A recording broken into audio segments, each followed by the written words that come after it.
ഇറാന്റെ ആക്രമണ തന്ത്രങ്ങൾ, ഇറാന്റെ ഇന്റലിജൻസ്, അതിനെക്കുറിച്ചാണ് ഏറ്റവും കൂടുതൽ WSJ, വാൾ സ്ട്രീറ്റ് ജേർണൽ പോലുള്ള മാധ്യമങ്ങൾ ചർച്ച ചെയ്യപ്പെടുന്നത്. ഒരുപക്ഷെ ഇന്ന് രാവിലെ വന്ന ഈ വാർത്ത നമ്മൾ എല്ലാവരും കണ്ടതാണ്. ഒരുപക്ഷെ ഈ വാർത്ത കേൾക്കുന്നത് നിങ്ങൾ എല്ലാവരും അറിഞ്ഞിരിക്കുന്നതാണ്. ഈ വാർത്ത ഇസ്രായേലിലെ മൈക്രോസോഫ്റ്റിന്റെ ഓഫീസ് ഉൾപ്പെടെയുള്ള ഹെഡ്ക്വാർട്ടേഴ്സ് ഉൾപ്പെടെയുള്ള ഇന്റലിജൻസ് സംവിധാനങ്ങൾക്ക് നേരെ രാവിലെ ഇറാൻ നടത്തിയ ആക്രമണം കേട്ടുകൊണ്ടാണ് അയൺ ഡോം ഉറക്കത്തിൽ നിന്ന് എഴുന്നേറ്റുന്ന തരത്തിലുള്ള ട്രോളുകളൊക്കെയാണ് വരുന്നത്. രാവിലെ ഉറക്കത്തിൽ നിന്ന് വിളിച്ചെഴുന്നേൽപ്പിച്ചത് ഇസ്രായേലിന്റെ മിസൈലാണ് അയൺ ഡോമിനെ എന്ന തരത്തിലുള്ള ട്രോളുകളൊക്കെ വ്യാപകമായിട്ട് പ്രചരിക്കുന്നുണ്ട്. പക്ഷെ അതൊന്നുമല്ല നമ്മൾ പറയാൻ വന്നത് ഇറാന്റെ ആക്രമണ തന്ത്രങ്ങളെയും ഇന്റലിജൻസ് സംവിധാനങ്ങളെയും കുറിച്ചാണ്.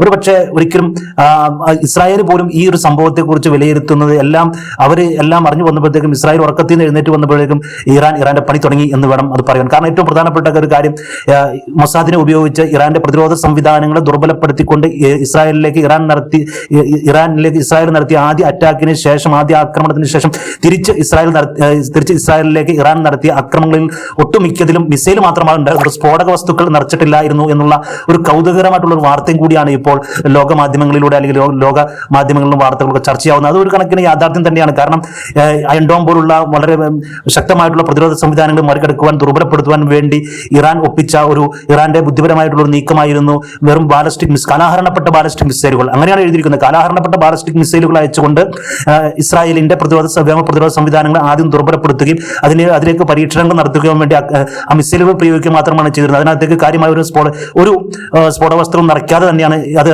ഇറാൻ ആക്രമിച്ചുകൊണ്ടിരുന്നത്. അതിനുശേഷമാണ് അതിന്റെ പരിധിയും കഴിവും പരിമിതിയൊക്കെ തിരിച്ചറിഞ്ഞതിന് ശേഷമാണ് ഇറാൻ പിന്നെ അതിനെ ആക്രമണത്തിന്റെ മൂർച്ച കൂട്ടിയത്, ആക്രമണത്തിന്റെ ഗതി മാറ്റിയത്. ഈ വീഡിയോ ഞങ്ങൾ 2-3 ദിവസം മുമ്പ് ഇതിനെക്കുറിച്ച് പറഞ്ഞിരുന്നു.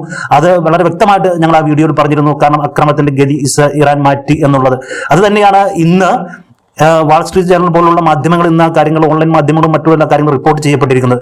അപ്പോൾ നിങ്ങളൊന്ന് ആലോചിച്ച് നോക്കേണ്ട ഒരു കാര്യം, ഇറാൻ ഒന്നുമല്ല എന്ന തോന്നലാണ് ഇസ്രായേൽ ആക്രമിക്കാൻ വന്നത്. പക്ഷെ അവർക്ക് കിട്ടുന്ന തിരിച്ചടി തികച്ചും അപ്രതീക്ഷിതമായിട്ടുള്ള തിരിച്ചടികളാണ് വന്നുകൊണ്ടിരിക്കുന്നത്.